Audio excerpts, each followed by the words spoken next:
If we're to continue to transform services going forward, one of the objectives is to make sure that the best available data about patients is available to the clinician at the point at which they're making a decision or a judgment about how to look after that patient. The way systems have grown up over the years can lead to organisations being a bit isolated.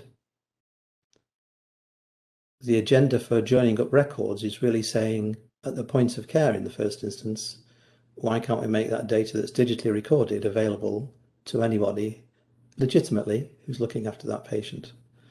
And for example, in London now, we've got most of the NHS hospitals, most of the GP practices, a large number of mental health, community and other services connected, so that that data is available to be viewed through what we would call the OneLondon programme.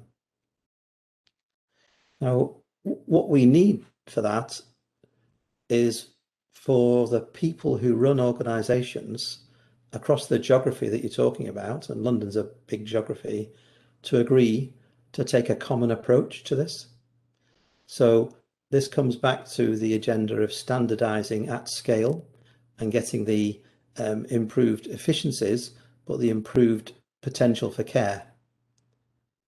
Now, as a result of that, in London last month, we had something like 680,000 views of that care record.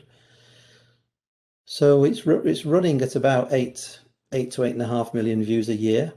So almost at, the population of London's 9 million, almost at one view per registered patient per year in London.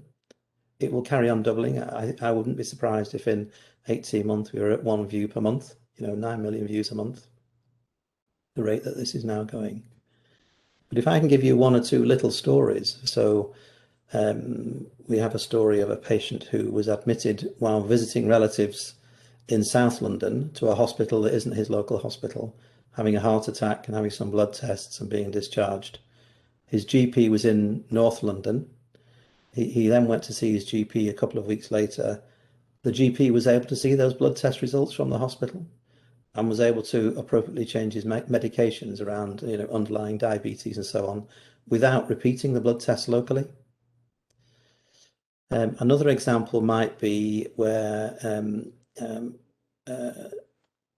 a family member has brought an elderly parent in to see a GP because the parent's confused and was in hospital in A&E a couple of weeks ago and had a scan of her head because they thought they might have had a stroke and thought that their parents had a history of strokes. The parent was discharged, but the relatives sort of worried that the dizziness is getting worse. That GP could look up the A&E attendance, see the scan and the results of the scan, and was able to reassure that actually this is not a new event, not a new bleed in the brain. This is still resolving, and the dizziness is a result of developing Alzheimer's probably.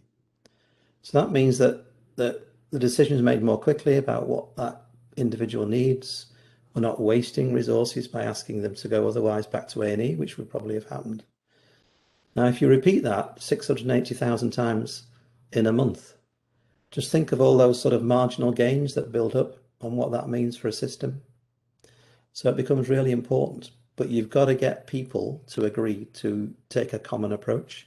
And that's the really hard thing. Technology is great. Humans are harder. We're all very used to, developing our own solutions to problems and, thinking that that's the bee's knees. Sometimes we have to compromise on that to get a benefit across the geography that's wider than our experience. And that's the real trade-off. If you can do that, you can usually get backing for it. And if you can demonstrate the benefit, you'll pretty much always get backing for it. So I would say that it's how you work with people to bring them on board in the service and with your population, with Londoners in our case, to get support for that is really critical.